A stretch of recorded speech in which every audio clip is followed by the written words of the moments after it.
Hello, everybody. It's Carrie, and welcome back to the first official, let's just say, podcast episode, if you will. I don't really know what to call this podcast, so if you guys have any ideas, please let me know. Back in the day, I used to have such a fancy little intro and everything for my podcast, and right now, since I don't really have a name, I'm like, who is she? What is she? So if you guys don't know me, my name is Carri. I run Traveling Pony Studios, which is my little small crochet business. I created this crochet business, I think it's been about 2 years since I started crocheting, and basically what ended up happening, I've been a professional in the equine industry I was a professional. I should say I no longer do it professionally, but I did it professionally for about 5 years. 2023 was a very hard year for me in many ways, to just say it kind of point blank. I ended up moving to my barn. If you guys don't know, I used to teach out of other people's barns, and then finally we opened up the farm at my house, and everything was going well until that year. 2023 kind of beat me up a little bit. I had a lot of things happen in that year. I had moved to my barn. Well, actually, it's been a little bit longer, but I had moved to my barn a couple years prior, and that year in particular, I ended up having a good chunk of my clients leave. Part of it was because a lot of them were aging out and then going to college. And then other things was just some differences in my opinions, and I think their opinions about how certain things should be. And I pretty much had most of my clients leave in November. And if you guys don't know, my birthday is November 15th. I had most of my clients leave then, and then pretty much when some of my clients told me they were going to leave, I had to put my horse down pretty soon afterwards. So I just got hit with a ton of things, and I've mentioned this many times. I think if you've been a part of the channel, you've heard me say that I do have some things, just like everyone else. And I hit a very bad depressive episode. And I should say, I kind of live in a constant state of depression. I think I've kind of made peace with it, and I feel like I'm pretty functional, but it is something that I definitely struggle with a good deal. And it just got really bad. When I mean really bad, I would just sit at the window in my house and cry all day, and I wouldn't eat. And yeah, there was a lot of times where I just wondered what was even my point for sticking around town. And it got super bad. Really bad. And then I ended up stumbling upon crochet, and my horse was hurt, and he was having a lot of issues and tons of vet bills, which then ended up just leading to me getting into crochet and then kind of starting this business to help pay for his medical expenses. I'm really fortunate that right now he's actually, knock on wood, doing pretty okay for him. I mean, he still has issues. He usually does good for a couple weeks, and then, we hit kind of rock bottom, and then I get him back. But his job is now just to be a happy little play horse for me, just to get on and walk around and trot, and he no longer shows. But that kind of got me into crochet, was Sloan, and trying to get over this depressive episode. And I can probably say that, like, my family members would agree that probably one of the things that either kept me out of someplace or kept me alive was getting into crochet when I did, because I don't know where I'd be right now if it weren't for crochet. And then, of course, you guys know, should I say, maybe this podcast episode is sponsored by Knotty Pony. I'm also now the owner of Knotty Pony Yarn. It is a new yarn line that I have brought here to the States. It's a size 6 yarn, and you guys can get it at knottyponyyarn.com. I think I can confidently say I have some of the fastest shipping ever. The orders either typically go out same day or they go out the next day, because I'm just like a fanatic when it comes to fast shipping. Like, I know personally I hate waiting like 2 weeks to get a skein of yarn. I literally just had to do that. I had to purchase yarn from another website, for a custom that I was doing. It was literally one single skein, and I couldn't buy it off of Amazon because it was a web exclusive. Oh my goodness, guys. It took them 2 weeks to ship it out. And I was like, I literally just needed it for a foot and then the mane of something. But of course, since I didn't have the skein and I couldn't buy it off Amazon, I was stuck having to wait. It was so annoying. So I can say that I have super fast shipping because I don't want anybody else to wait weeks to get their yarn. It's just crazy unless the post office does it. I'm sorry, guys. If the post office does it, I can't really help it. And then, of course, as you guys know, I also run my facility with my family, particularly my mother. She and I run my horse farm together. And my horse farm, we specialize in doing hospice horses and or retirement horses. So basically, we get horses that are kind of at the ending point of their career. Most of them can no longer be ridden, and they're just in the later years of their life. Some are in better shape than others. Some come to me more of a hospice type of situation where, when the horse comes inside the barn, they could live maybe a week, they could live a couple weeks, months, probably definitely not years, but they have a much shorter life expectancy. And then at the same time, I do get some retired horses in my barn that are fairly young and definitely have years left to them. They just can't be ridden, can't be shown, so they don't really need to be in a show facility, if that makes sense. And since I don't have a lesson program, I no longer teach, I don't do any of that type of stuff. My barn is just like the most quiet, peaceful, zen place because I can't deal with any stress. I learned that very quickly having this barn. So it's just like a little horse paradise. They want for absolutely nothing. But I wanted to come on here because I told you guys that I'd probably be looking at doing podcasts. Like I said before, I used to run a full on huge podcast. I mean, I was surprised by how popular my podcast was. And then, kind of the same time when I hit that kind of depressive slump, like I said, was the exact same time where my podcast just like vanished because I just couldn't even imagine editing or talking to people. And really, I'm not even kidding. All I did was cry all day long. But you guys, I have said multiple times, I'm not really a crier. So for me to just like cry 24/7 is not normal. So I'm so excited to be able to sit down and do a podcast again. I definitely want to have like guest on in the future. There's just a ton of logistic background on my end more so than anything. And I'm trying not to overcommit. You guys know a girl loves to commit to things, especially since I do have some markets coming up. I have 2 markets in September and then a market in November. So I'm trying to be smart with the guest type thing. But I did ask you guys on YouTube which podcast topic you guys would like me to talk about first.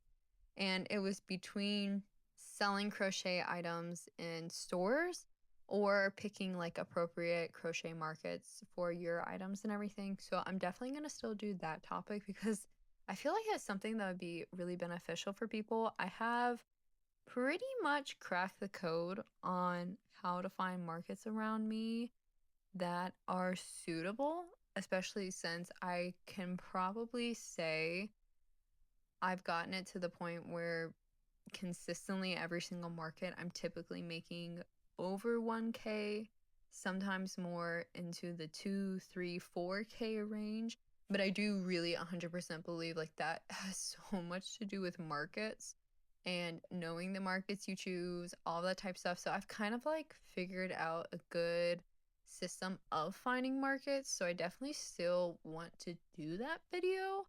But the topic that was highly voted on was, of course, selling crochet in stores. And I feel like I'm pretty qualified to talk about this, considering the fact that I have been in 4 separate stores with my crochet. I am still currently in a store. I know some people don't know that. I don't market it as much as I did before when I was in crochet stores before, but I still do have my items at one store. Do I think it's always going to be this way? No. I actually am considering maybe next year just depending on like where all of my businesses are going in December in 2026, I may drop out of the store just because I'm really hoping to like alter some things in my businesses, and I kind of want to branch out of just making small things that I don't necessarily want to make. And I feel like, stores, the smaller the better. So I don't know about 2026, but I am still in one store. At one point in time, I had my crochet items in 4 separate physical stores, as well as I was actually going to be in a 5th store. And I can tell you a little bit of a horror story with the 5th store that actually ended up not working out because I threw a fit because I wanted out. Oh my goodness, it was nothing that I was promised to begin with. Oh, it was crazy. But long story short, I ended up deciding pretty much a year, I want to say, into crochet that I was going to have my items in a physical store. I was just like so convinced about this, and I don't even know why I got it into my head that I like wanted to be in a physical store, because now looking back at it, like the whole experience, I definitely feel like if you are somebody who is willing to put the effort in to doing online stuff, whether that is marketing, whether that is growing like a social media, looking back on it, I wish I hadn't had been so focused on having my items in a physical store and more so having my items on an online store. And I'd rather have spent that time and energy working on my online shop because it's definitely, in my opinion, better than a physical store. But I was just dead set on having my items in a physical store. And the thing about me is there's 2 things. I don't know how to say no. I'm a people pleaser, like a little bit too much. So I don't say no. I don't really like confrontation, I think is how you say it. And then as well, when I have my mind set on something, I don't ever get it off. So you can tell me like 50 times that something is not a good idea, but I'm kind of like that type of person who actually has to live it. Like you can tell me it's a horrible idea, but until I experience it firsthand, I am just not going to listen to you. And so when I started to do the store things, I was just dead set on it. People were kept telling me like, I don't really think you should do it just because of their experiences. But I was dead set. I had to get in a store and I was going to get into, well, unknowingly 4 stores at the same time. So what I ended up doing is because I've been asked a few times about like how I initially found stores. So one thing I've done for my crochet business over the year is I do have a Facebook page. Facebook is definitely not my priority just because I don't have the same interaction on Facebook a lot of times, honestly. My Facebook page more so has some family members that follow it, some other people I know from my other businesses, so I don't really focus on Facebook. But what I ended up doing is I just looked up like local Facebook groups in my area. You know, wherever you live, I bet your city, whatnot, has like a local Facebook group or like a neighborhood group, whatever. And that's what I ended up doing originally is I went on those little local groups and I just started posting and I was just like asking people, "Hey, does anybody have any ideas or recommendations of stores that are interested in carrying items that are made from like a handmade local person?" And I just started doing that. I got all different types of responses to those posts. Like sometimes it would be some stores, but I like also always put in there how far away I was willing to drive. And a lot of times, like the first batch of them that I got was just like way too far away, like an hour, 2 hours, which I was not willing to commit to doing. And then, of course, I got some people that were more wanting to do like wholesale, and I don't think crochet is something that can translate to wholesale really good because wholesale is all about margins. And then, of course, nobody wants to spend $20 on a crochet item if they can't make like at least that back. And you can't really discount crochet because I feel like for the most part, no crocheter probably pays themselves what they truly deserve when you break down like the hourly and everything. So I always view it as probably for most of my crochet items, I'm already taking a loss. Like, I'm not getting paid what I probably deserve when I factor in time, materials, and then just also the skill aspect. And so when you then look at wholesale and people are usually expecting like, 30% or more of a discount so they can make money on top of it, just does not go well. But when I posted in those groups, I did get a couple leads. And then what I also ended up doing is there were some local, like where I live, there are some, I don't know, mini cities, like areas where people have torn down stuff, and built like restaurants and apartments. And then like they have little boutiques and stores.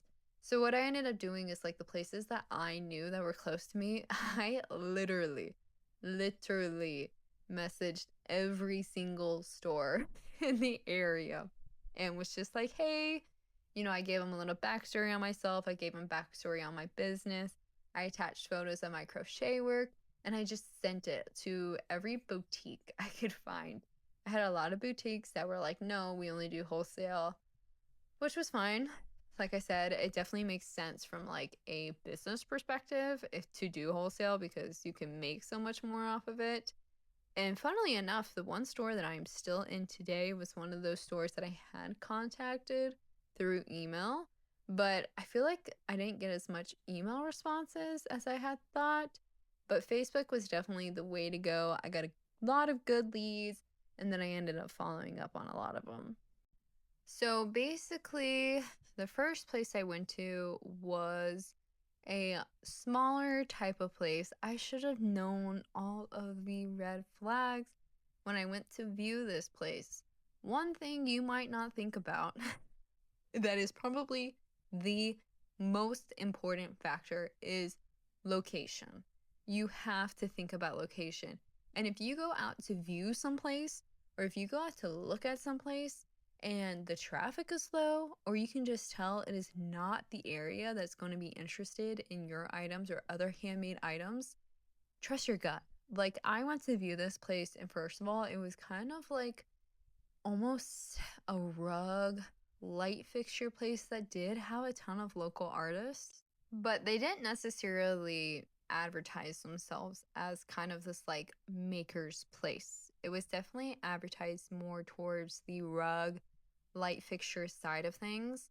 The space was huge. I mean, it was actually really nice space, but I should have known because when I went to look, first of all, it was kind of dead. It was like truly dead. Granted, I did go on a weekday. I did go at like lunchtime, so I was like, okay, you know what? People are at work. And then I should have known by the fact that in that shopping center, I think there were only like 4 or 5 shopping things. And well, one of them was a Goodwill. And then I think one of them like was a Spirit Halloween or something. And then there was a shoe place. And then I feel like there were like 1 or 2 other stores, but they definitely weren't like anything that were gonna like bring people in or entice people to go to that area. So the stores around it just didn't have really a big draw to begin with.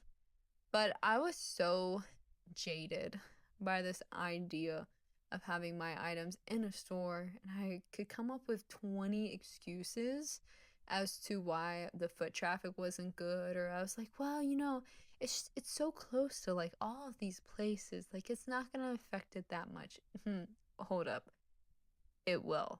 Location is your most important factor because oh my goodness, the foot traffic was not good. Now, I will say this was probably like the most affordable space that I did do. Off the top of my head, I want to say that my monthly rent price was about $67. And that did not include commissions. So you'll have either 2 different types of ways stores will do this. It will either be entirely commission based, When you do commission based, the commission rate is typically much higher, typically 30% or higher. And then the other way is you'll have a rent plus commission, and then usually your commission is less than if it was like a full-blown, commission based, because they are getting rent money off of you. So this place was rent plus commission. I feel like rent was about $67, and then I think the commission was 20, or it might have been 15. It was one of those two, plus the credit card processing fee. So what's that, like 3 or 4%? That's pretty normal. You will get charged your credit card processing fee. Most of these places don't cover that. So, to me, it was kind of like standard. It wasn't anything where I was like too obviously worried about. And the space I got was pretty small. It was like the end cap, and I had to use just like shelves and everything to display my items. I didn't have a ton of space, but I definitely made it work. And like looking back, for a first time store, and then for the price, was worth it, I guess. Like if it had been in a better location, it probably would have been more worth it, but just the foot traffic was so bad that I was kind of lucky some months to even cover my rent, which is pretty bad to say considering like $67 isn't that hard to hit. I mean, that's just like maybe 5 or 6 plushies. But there were days that I was lucky to hit over my rent, but then there was always that factor of like, ugh, well, I did make enough to cover my rent, but what am I actually taking home? Because there's really not that much left plus doing the commission. Now, I will say, if you have your crochet items in stores and if you are paying a commission, do not take your commission out of your price. Add your commission on top of your price. My crochet items that are in store are never the same price as the ones that you will buy from me in person or on my website. My ones with me will always be cheaper. I always take like whatever, say I have an item I'm selling for $15 and my store commission is 30%. I'm going to add the 30% onto my normal price, and then that's what it's going to sell at a store. I see some people who will just keep their items at 50%. Don't do that, guys. I add my commission on top of all my items, and I still move them even at the more expensive price. Because if we're being honest, most of the times the people who are in stores purchasing things, they're not going to take the time to go out of their way onto my website and look and see the difference. Like, I feel like purchasing in stores to me is a much more impulsive type of buying. Just like at markets, it's more impulsive versus, online, it's a little bit more like, oh, you can look at something and then go back, 10 or 15 minutes later or a day or two later and then go back to look at that item. It's not as impulsive. But I feel like when you're buying in store markets, you're definitely just like going with the flow, grabbing something and then being like, okay, I'm going to buy it. So I never worried about the commission adding more. I mean, there were some items that when they got up higher, like if I was selling an item that was, $20, $25, the commission would add a drastic price increase. But I think pretty much all of the ones I've had like that, they've all moved, even if they were $8, $10 more. I never had a problem moving them. I actually think that the one store that I have my like $25 items, I actually think they've sold out of all of them. So I never really had that issue. Theft will always be a major aspect of stores. And this particular store was where I had most of my theft issues. I think at one point in time, I had about, I think it was between 10 to 15 items stolen. And of course, once they're stolen, the store's not going to do anything. like they're not going to give you anything back. You just kind of have to sit there and go, oh my goodness, my items were grabbed. And what can you do? Absolutely nothing. I had told the store that I had lost all these items, and luckily this was one of the only stores that I felt like had a legit system in place to handle their inventory. I have been at every store, from ones that have like really good inventory logs, and I have the one that I'm currently at, that is just not good at their inventory log. It's really bad. Like, honestly, something could walk away and I would never know, just because the inventory log is just not good. But this one had a really good inventory log, so I was actually able to like pull it up and say, okay, well, my like inventory that I have brought here says I have like 3 of this item, but then I come here and there's nothing in stock because it's all been grabbed. So I feel like if you're gonna have your items in stores, you need to be comfortable with that. Like, they really could walk away and nobody would know. And I feel like usually at stores, people aren't as aware. Like, if I go to a market, right? Between me and my mom, we are like hawkeyes staring at these children and making sure nobody grabs something. And, probably I have had something stolen. I have like no doubt. But you're like very aware of your surroundings. Versus in stores, I mean, they got employees. There's so much going on at times. Like, they're not going to pay attention. So you just have to be comfortable, or like, I'm not going to say comfortable, maybe okay with the idea that probably at some point you will have items walk away. Maybe one, maybe a couple, maybe over 10. You never know. Needless to say, I did end up leaving the store. I think I stayed through my 6-month period that I signed. Most of these contracts are going to be typically 6 months. Some I have done that are over a year. So I basically stayed through my 6-month period, and then I gave my notice, and I want to say I either moved out January 1st or February 1st. I can't remember off the top of my head. So I ended up going to this store, and then I want to say about a month later, I believe it was in July. It was either July or August. I ended up signing onto the store that I am currently at. And I shouldn't say sign because I never signed a contract. This is probably one of those stores that has the least organization around this. But yeah. It definitely is not very organized. I'm not an overly organized person, so maybe it just doesn't bother me as much as some people it would. But I didn't sign a contract. It's kind of just a by basis type of thing. And the good thing about this store is it was the closest to me out of all the stores I signed on. Most of those stores were about 30 minutes to an hour away. This one is like 10 or 15 minutes away. It is actually in the same location as the place where I do a good deal of my markets. And it was just like perfect. So I was like, okay, well, if I need to run things out, I can. And it probably, out of every single store I have done, has been in the best location. And I also want to say that this particular store, to me, would attract a higher end clientele, which I think definitely helps in terms of sales with plushies. Just given the expense and everything, crochet, just like I used to always tell my clients with horses, it's a luxury, it is not a necessity. So you do need to keep that in mind as to where you are selling your items. If you're having your items in store, if you're doing a market, you want to make certain that you are choosing places that maybe have a little bit more money to them, as bad as that sounds, just so that way people might be more willing to, see something cute and be like, oh, yeah, I have that extra money.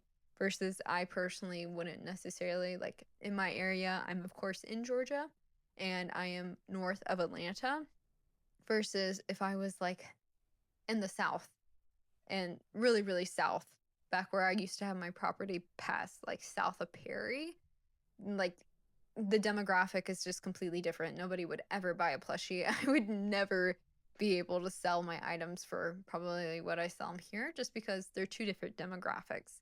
So the demographic at this particular store is really good. I have luckily made like good connections, like to the point where some people who come to my markets, they're like, oh, I've purchased your items before, like in this store. And I'm like, yeah. So this store has definitely been the one that has worked out the best for me. And that is why I have been there the longest. So I've been there for over a year. Everybody else, I only stayed for 6 months. but this one I've stayed over a year, and it's also just like a good place. Like, I like the vibes. I didn't realize how much like the workers or employees at stores would affect my opinion on them until I was at this place and was like, oh, it's so nice, and I like actually enjoy coming here versus none of the other stores I enjoyed going to. It was kind of something that I really dreaded, and I didn't want to see people. I don't feel this way about this store, which is probably one of the reasons why I've wanted to stay, just because the overall vibes are very good, and they have a place by them that has coffee, or they have a place that has dairy-free ice cream so I can eat it, or they have a snow, like, not snow cone, I guess it's kind of like ice cone place, or they have pho so I can get boba. So it's just kind of like four holy trinities that are just like holding me together when I go to that place. But this store is purely commission based, and the commission is very high. I want to say, is it 30? No, I want to say it's 40% commission. So I have had to, over time, work things out to figure out the commission. I do believe that even now I'm still losing money on some of my items, but the percent, it's just like cents. Like, I couldn't get it to be perfect how I wanted it. So I had to kind of make like a halfway mark. I do pay all of my credit card fees, so that is taken out every single month of my pay as well. And yeah, I mean, it's been the store that I've stayed at the longest, purely probably because of the location and vibes. And it's probably been the store that has the least amount of organization, but somehow it works really well with me. And I'm just kind of like, you know what? Just let me know what you need and I'll come by and we'll figure it out. And then the last thing was I ended up signing two stores a month later, 2 months later. I want to say if I moved in July, I think I moved into these stores September 1st. And these are two stores that I ended up signing on to. And I did get a little bit of like a deal or whatever to go to both of them because they're owned by the same parent company. And I ended up accepting the deal. Now, one of the stores was an hour away. It's much more in like this Swanee kind of like past location, so a good hour if you don't hit traffic for me. And then the other one was more 25, 30 minutes away, but it kind of was in a good enough place that I knew some family members who like drove by there, so it was easy to give them items for them to replenish. Now, this is probably the store that I had some of the most issues with. I had some issues with discounting. Okay, so this was not something that I ever thought of because none of my other stores offered discounts on items. Or if they were going to run discounts, they always asked me, and I always said, no, I don't want discounts on my items. When I ended up leaving this place in February, March, I can't remember, I was looking through my reports and everything for my taxes, and I ended up realizing that this store discounted so many of my items. And there were some months that I actually took a pretty significant loss because of the discounts. And I was so pissed. Oh my gosh, I was so mad because they didn't ask me. I would have told them no. They didn't even give me a choice. And like, they're supposed to ask. Like, even in the contract, it has said, you know, they're supposed to ask you if they're going to discount things. They never once asked me. So that made me pretty angry. I was paying the most rent and probably the second highest. I want to say it was like 35% commission. One of those two plus rent. And as much as I thought the locations would be okay, this place just did not have that much draw, in my opinion. And so sometimes the numbers were good and sometimes I could barely cover rent. So pretty much I was in a firm 6-month contract with this place, and once I hit that 6 months, I was gone and I was out, and I have no intention of going back to these places. And really, I don't really have any intention to go back to any of the places that I've been at before that I have left, just because I've all left them for what I believe is pretty solid, legit reasons, and there's like absolutely zero desire in me to go back to their stores. So I want to talk to you guys really quickly about my one really fun experience, my 5th store. So I was actually supposed to be signed on to 5 stores at the same time. My 5th store, I'm not going to say the full name because like they were kind of like, oh, you can't talk smack about us. And I was like, I'm going to give you the initials. PTB.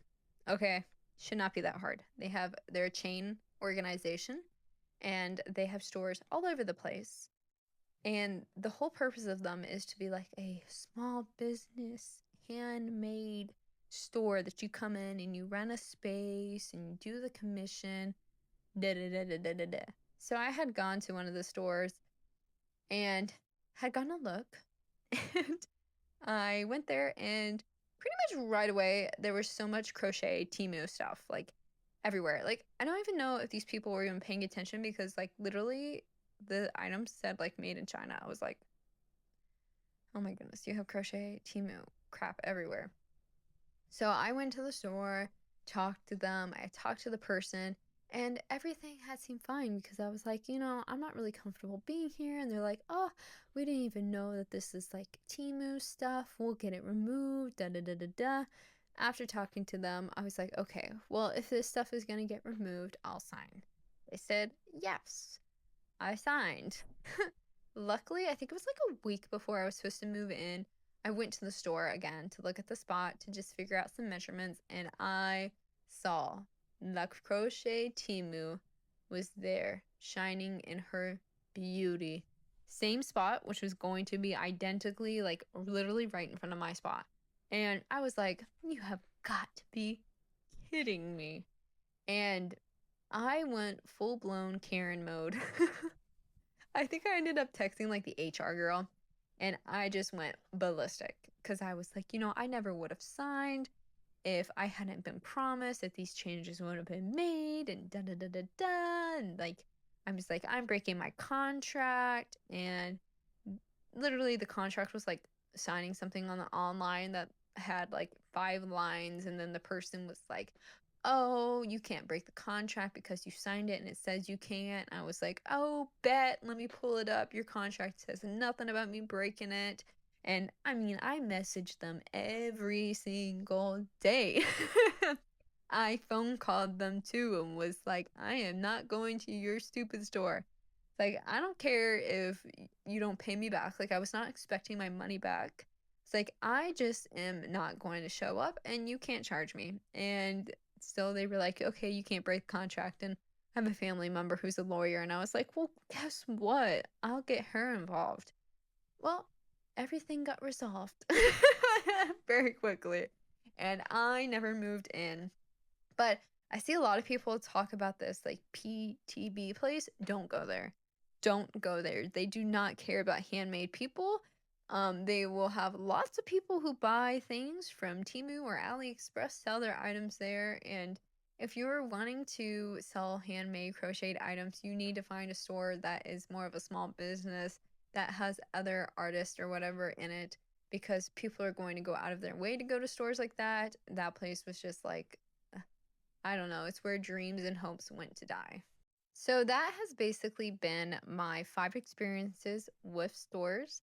Like I said, I was in 4 at one point, and then now I'm only in my single store. And I guess basically to answer the questions, is having your crochet items in stores worth it? To me personally, after my experiences, I would say no. I'm still keeping my one crochet store. I feel like they're an exception, and it's good that if I'm having a slow month with markets and everything, to have just that little bit of money. And since I do not pay rent at this particular store, I only have a large commission taken out of my items. It's not a big deal to me if I only sell 3 items because I'm not paying for rent. Like, it doesn't really matter. They just make their money after, my items are sold. And if I don't sell anything, I don't lose anything. But in terms of like selling my items in crochet stores. Will I ever do it again? Probably not. No. I can actually say no, not probably. No. I feel like once I leave my current store, whenever I leave it, whether it's in months, years, I have no idea. But if I do leave it, I think that will kind of be like the end of the in-person store era for me. I've experienced it. I've lived it. It was a letdown in some regards. Besides like this one store, like my one store is an exception, but everything else was just a kind of a letdown to me. It ended up being a waste of money by the time I ended up buying like all the supplies to set up my area, getting the signage, getting like the displays. Honestly, like some of these places I probably really didn't make that much money because when I think about like the gas and the driving and the time and then like the signing and then the like shelving, all that type stuff.